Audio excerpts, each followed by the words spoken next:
공생농법 두 번째 강좌입니다. 이번에는 공생농법 관련 식물 생장을 위한 외부 요소 중 물에 관한 내용을 김용현 원장님의 강의로 듣겠습니다. 외부 여건 첫 번째가 물이에요. H2O. 자, 물은요 아주 특별한 존재예요. 물만큼 특별한 게 없어요. 우주에서 독합물질로 있는 것 중에 굉장히 많은 게 물이에요. 산소 우주에 굉장히 많아요. 수소 우주에 굉장히 많아요. 우리가 생명체가 있을 때 산소가 있어야지 생존을 한다, 어쩐다, 이런 얘기들을 하고, 그보다 더 중요한 게 어떤 별에 물이 있다면, 생명은요 물에서 태어났고 기본 구성이 물이에요. 인체에서 수분을 40%만 탈수시켜서 60% 밑으로 내려가죠. 그러면 어떻게 돼요? 죽어요. 그래서 사람 살리려고 할 때 뭐를 하는 거냐면 강심제라고 심장 멈추지 않는 약을 링거에다가 그 약을 넣어요. 그러면 병원에서 누워서 안 죽어요. 물만 보내도 영양제, 물, 그 다음에 심장 멈추지 않는 약, 이 정도만 해도 뇌사한 상태 사람도 그냥 식물인간으로 주구장창 버틸 수 있어요. 원하는 만큼. 물 자체는 생명의 굉장히 기본 요소예요. 그런데 이 물이 부족해지면 죽어요. 우리가 농업을 하는 건 물이 부족하게 하지 않는 정도만 하는 거예요. 물을 풍부하게 안 한다고요. 물을 풍부하게 했을 때는 얘기가 전혀 달라지는데, 물을 풍부하게 안 해놓고 농사를 지려고 하니까 뭐가 되는 거냐면 생명이 원활해지지 못하는 거예요. 그래서 물은 생명이다. 내가 어떤 생명을 많이 가지고 싶으면 물이 지겹도록 많아야 된다. 이게 1원칙이에요. 보통 물이라고 하면 0도에서 100도씨 사이를 물이라고 해요. 100도가 넘은 건 수증기라고 얘기하지만 걔도 H2O예요. 물이에요. 올라갔다가 응결되면 다시 물이 되는 거고, 자, 0도 밑으로 내려가는 건 얼음이라 그래요. 얘도 어쨌든 물이에요, 기본적으로. 그런데 물이 갖고 있는 특성이 재밌어요. 뭐냐면 모든 물질은 얼면 어떻게 돼요? 부피가 감소해요. 네. 그러니까 기체로 있을 때보다는 액체가 있을 때 부피가 감소하고, 액체로 있을 때보다는 고체로 있을 때가 부피가 감소해요. 에너지가 많으면 원자와 원자 사이를 충분히 떨어뜨리고 있는 것이고, 적당할 때는 액체 상태로 하다가 온도가 떨어져서 그 원자들이 활동할 수 있는 에너지가 줄어들면 뭐가 되냐면 고체화돼요. 근데 물이라고 하는 건 0하로 내려가면 어떻게 돼요? 부피가 늘어나요. 다른 것들은 안 그래요. 근데 이건 부피가 늘어나요. 부피가 늘어나니까 어떻게 돼요? 생명이 존재할 수 있어요. 예를 들어서 바다라던가 아니면 호수에 고기가 살아요. 그런데 얼음이 얼었어요. 그럼 그 얼음이 밑으로 내려간다. 바닥부터 얼어 올라온다면 생명체가 살겠어요?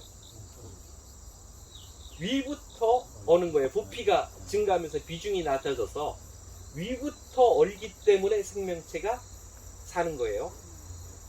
근데 그 얼음이 뭔 짓을 하냐 거냐면요, 에너지를 던져줘요. 발산론이라 그래요. 물 발산론이라고 하는데, 얼음이나 물이 물을 내줘요, 바깥으로. 우리 갖고 있는 특성 중에 재미있는 아이예요. 북극에 가면 이글루라고 해서 얼음집이 있어요. 딱딱한 논두를 끊어요. 얼음은 안 끊기니까 무겁고 눈두를 끊어요. 그렇게 거기다가 물을 뿌려요. 자, 그러면 얼죠. 어는데 열을 발산해줘요. 그래서 이걸로 하는 따뜻한 거.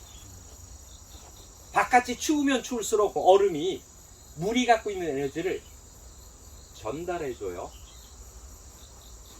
농사를 지을 때 가을에, 늦은 가을에 얼기 전에 뭐를 하라 그러냐면 땅에다가 물을 충분히 뿌려놓으세요. 이렇게 제가 강의할 때 매년 얘기를 해요. 그러면 사람들이 겨울에 땅에다가 과수원에다 물을 뿌려놓으면 어떻게 돼요? 얼어 죽어. 그러잖아요. 그런데 반대예요. 뭐냐면 물을 뿌려주면 따뜻해지는 거야. 이글루석처럼. 그래서 추우면 추울수록 사과나무나 과일의 뿌리가 뭘 하는 거냐면 에너지를 얻어요. 이게 물이 갖고 있는 굉장히 큰 특성이에요.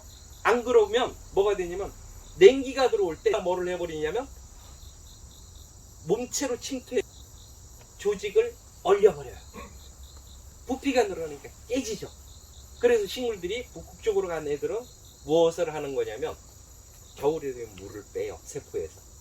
그래서 얼더라도 버티게끔, 그리고 덜 얼게끔 영양분을 잎 같은 데 있는 걸 끌어들여서 소금물처럼 진하게 해놔요. 소금물처럼 진하게 하고 물을 빼놓으니까 잘 안 오는 거예요. 그런데 뿌리나 이런 것의 기본적인 건 뭐냐면 물이 들어가야지 뿌리를 안 상한다. 겨울에 우리가 화분 재배할 때 보면 얼어 죽었다 그래요. 화분에 말라 죽은 거예요. 대부분 분재하는 분들이 겨울에 추워서 얼어 죽었다 그러는데 말라 죽은 거예요. 소나무가 분재해서 놓으면 저기 해발 1000 몇 메타 가는데 얼마나 죽겠어요. 영하 몇십 도가 떨어져야 안 얼어 죽어요. 근데 얼어 죽었다 그러걸랑요? 안 얼어 죽어요. 물론 열대 식물이나 이런 건 얼어 죽어요. 왜냐하면 탈수하거나 이 기능이 없기 때문에. 나머지는 다 말라 죽은 거예요. 그래서 물이라고 하는 게 열을 발산한다. 수증기도 열을 발산해요. 우리 바이오나 이런 걸 할 때도 온도를 올려줘요. 100도 이상 올려주면 우리는 그냥 110도, 105도 이렇게 생각하는데 그 수증기가 갖고 있는 특성이 열을 탁 던져주는, 발산해주는 특성이 있어요. 그래서 바이오나 추출 기술에서도 중탄기 내리고 이럴 때 일기압에 걸고 이러는 게 뭐냐면 물이 갖고 있는 발산, 물이 갖고 있는 에너지를 응축했던 걸 탁 던져주고 자기는 안정되려고 그래요. 내가 열을 많이 받으면 물 입장에서는 굉장히 불안한 존재예요. 그러니 그거를 누구하고 만나면 얼른 전달해줘요. 그러면 상대편이 열을 팍 올라가서 화학 반응이나 생화학적 반응을 유도하기 위해서 쓰는 건데, 이게 갖고 있는 잠열, 감춰진 열, 그 에너지를 순간적으로 딱 전달해주는 게 기본적으로 물이 갖고 있는 특성이에요. 물이 갖고 있는 특성들을 연구하다 보면 농사가 용이해져요. 최대한 실무에서는 이거예요. 말리지 마라, 이런 얘기고, 조금 더 들어가서 그거를 할 거면 연명간수는 또는 점적간수는 어떻게 작용되는지가 전혀 다른 얘기니까. 그리고 물은 뭐냐면요, 열도 뺏어가요. 존재하는 물질 중에서 0도에서 10도 사이에 있는 물은요, 열을 엄청나게 잘 뺏어가요. 물을 끓여요. 그러면 열을 먹잖아. 정말 잘 먹어요. 0도에서 10도에 있는 물은 에너지를 어마어마하게 주변에 있는 걸 끌어들여 잘 먹는데, 또 어떤 선에서는 그걸 순간적으로 탁 내려놓고. 물의 특성을 잘 보면 농업이 쉬워져요. 근데 물이 몇 가지일까요? H2O라고 하는 물이 몇 가지 정도에 존재할까요? 물의 종류가 몇 가지냐? 예, 물도 종류가 굉장히 다양해요. 화학적으로만 하나요. 어떻게 된 거냐면 산소의 원자가 있고요. 거기에 수소가 이렇게 공유결합이라는 형태로 결합되어 있는 거예요. H 두 개에 산소 하나, 이런 구조예요. 자, 우리 한 개라고 생각을 하잖아요. 자, 이 생각부터 좀 바꿔버릴게요. 자, 모든 아이들의 원자들은 형태가 있어요. 공이 탁구공, 배구공, 럭비공처럼 길쭉하고 이런 것이 있듯이 원자들의 형태가 굉장히 다양해요. 그리고 그 모양이 다른 걸 뭐라고 얘기하냐면요, 동위원소라 그래요. 동일한 위치에 있는데요, 동일한 위치에 있어요. 원자핵과 전자가 도는 건 동일한 위치에 있어요. 그런데 이 동일한 원자에 있는 애가 굉장히 여러 가지예요. 럭비공처럼 생긴 거, 축구공처럼 생긴 거. 수소는 적어도 동위원소가 4개. 산소는 동위원소가 몇 개일까요? 12개. 인터넷 검색해보세요. 나와요. 산소의 동위원소 이러면 12개 넘을 수도 있어요. 곱하기 해볼게요. 물은 어떤 분자예요? 단분자 아니에요. H2O 하나면요, 눈에 안 보여요. 우리가 만지는 물이라고 하는 건 굉장히 많은 물 분자가 합해져서 그걸 물이라고 하는 거예요. 근데 이것이 어떻게 존재하는 거냐면요, 물 하나에 N승으로 존재해요. 9층이에요. 9층 건물.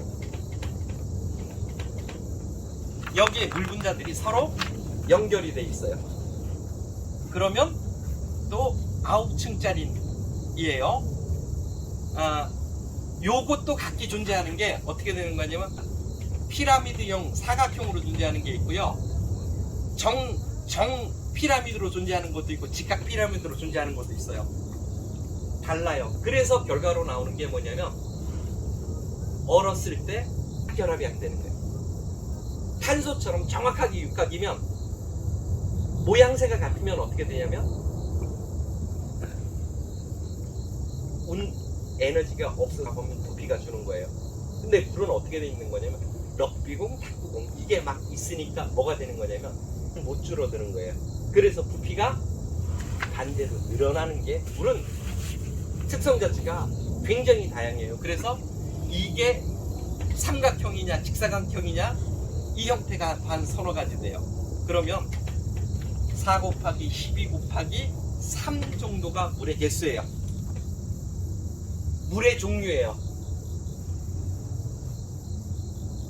굉장히 다양한 물이 있고 그 물은 특성이 달라요. 그래서 물이라고 하는 게 이런 거예요. 어떤 물은 생체의 구성 성분이에요. 어떤 물은 생체에서 뭘 하는 거냐면요, 대사작용을 감당해요. 또 어떤 물은 이온화라던가 이런 거에 의해서 물 흐름, 신체를 흐르는 혈액 맑은 물의 흐름, 이런 것들을 조절하는 물들이 따로 있어요. 한 가지 물이 하는 게 아니고 물은 굉장히 다양한 형태를 가지고 있는 거예요. 거기다가 에너지를 흡수하고 효소가 되기도 해요. 물은 때로 다른 걸 녹여요. 예를 들어서 말라있는 애에다가 물을 집어넣어요. 그러면 어떻게 되냐면요, 녹아 나와요. 이게 차예요. 건조되어 있는 곳에다가 물을 넣고 어떻게 해요? 조금 끓이거나 따뜻한 물이 되면 그 안에 있는 성분이 녹아 나오죠. 용융되는 효소나 용융제도도 작용되고 그것들이 결합해서 뭐가 되냐면 스스로 물질이 되기도 하고. 그래서 생명체는 물이 갖고 있는 특이한 특성이 생명체를 구성하는 것의 기본 역할. 아주 다양한 물이 존재하고 그 물들은 무엇을 하는 거냐면 다양한 생명활동을 가능하게 하는 존재이고, 이거는 무한히 많으면 많을수록 대답이다. 이게 농업의 첫 번째 키예요. 다 관수를 한대요. 물은 끊임없이 많이 줘라. 물이 없으면 생명은 무엇을 하는 거냐면 스스로 브레이크를 걸어놓는다. 그 브레이크가 풀려지는 건 식물 종류마다 달라서, 특히 건조지나 이런 데서 양지 쪽에서 지나간 애들은 이 브레이크를 잡고 있는 시간이 더 길어요. 이 브레이크를 어떻게 사람이 풀어주느냐가 수확량하고의 기본적인 한계예요. 그래서 이 물은 무조건 많아야 된다. 그것 중에 하나가 뭐냐면, 우리가 수경재배 같은 거 하면 수확량 굉장히 많아요. 품질을 떠나서. 왜 그러냐면 식물이 물을 무한정 필요로 하는 존재인데, 수경재배에서는 물을 무한 공급해 주잖아요. 이 물을 식물이 먹는 게요, 뿌리로만 먹는 게 아니고요, 줄기로도 먹고요, 잎으로도 먹어요. 산 꼭대기, 그러니까 우리가 고산지대 한 1200m 이상에 올라가면 수분이 건조해도 식물이 잘 자라요. 바위틈에도. 왜냐하면 공중수도가 많아요. 얘들을 뿌리나 줄기나 잎으로 빨아먹는 거예요. 특히 착생하거나 기생하는 식물들은 그런 능력이 굉장히 강해요.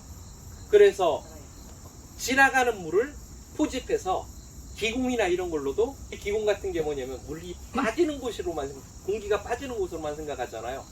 거기에는 산소도 들어가고 물도 들어가고 심지어는 뭐도 들어가냐면 영양분도 잘 빨아먹어요.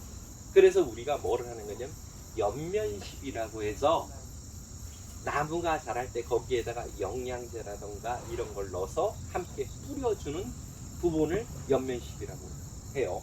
그래서 식물을 줄 때 뿌리로, 줄기로, 잎까지 세 곳에서 물을 먹을 수 있어요. 그렇게 풍부하게 물을 먹는다면 어떻게 되겠어요? 식물이 자라는 건 생각보다 잘 자라요. 콩나물은 물만 먹여도 커요. 콩나물에 물 없으면 안 커요.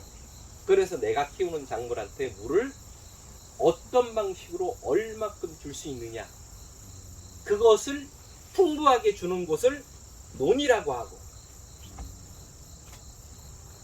내가 어떻게든 줄 수 있는 곳을 밭이라고 하고, 내가 어떻게든 못 주는 걸 산이라고 해요.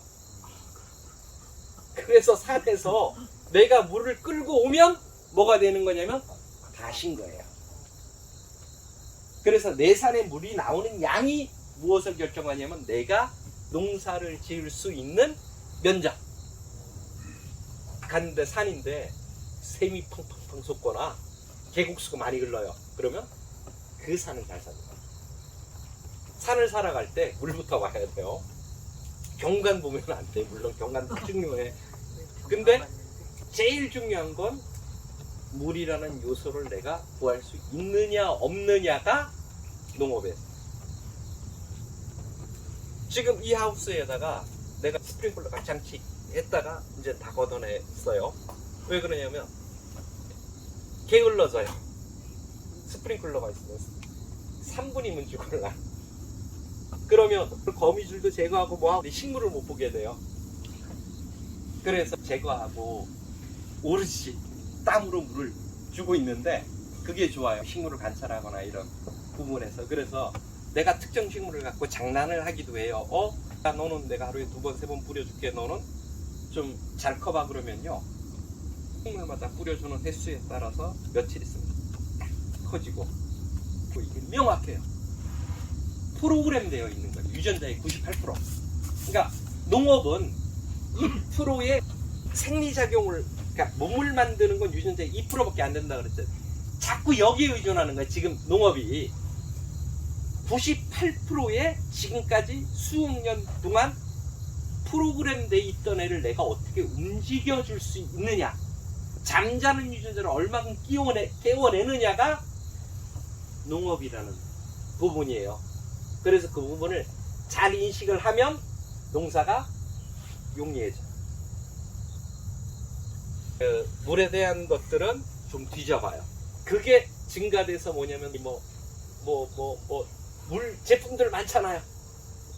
다 그게 물이 생명체에 굉장히 지대한 영향을 미치고 있기 때문에 그러는 거예요. 물 무진장 많이 먹으라 그러죠. 물은 한 요소예요. 회전 요소에서 물만 많이 먹여요. 그럼 어떻게 돼요? 그 식물 힘 없어져요. 사람들 많이 먹으면 안 돼요. 물을 많이 먹이면 약해져. 수경재배 같은 거 물 너무 많이 먹이니까 어떻게 돼요? 내놓으면 썩잖아. 부드러. 빼놓으면 그냥 푹 쳐지고 그런 게 있어요. 그러니까 자기 방어를 위해서 물은 철저하게 식물이 배제시킨다. 없으면 죽는다. 그런데 얘를 얼마큼 컨트롤 하느냐에 따라서 잎부분에서 줄기까지 전체적으로 조절을 하는 거예요. 어느 정도까지냐면요. 삽목 알죠? 나무의 특정한 부위를 끊어서 땅에다 꽂고 뿌리를 내리는 그걸 삽목이라고 해요. 습도만 조절해주면 새뿌리가 내려요. 습도예요. 수분이에요. 뿌리가 없는 애도 잘하는데 우리가 농사를 짓 때 뿌리가 있는 애를 못 키운다는 게 습도 조절을 못하기 때문에 못 키우는 거예요. 습도가 첫 번째요. 요소들은 이게 많아서 어려워.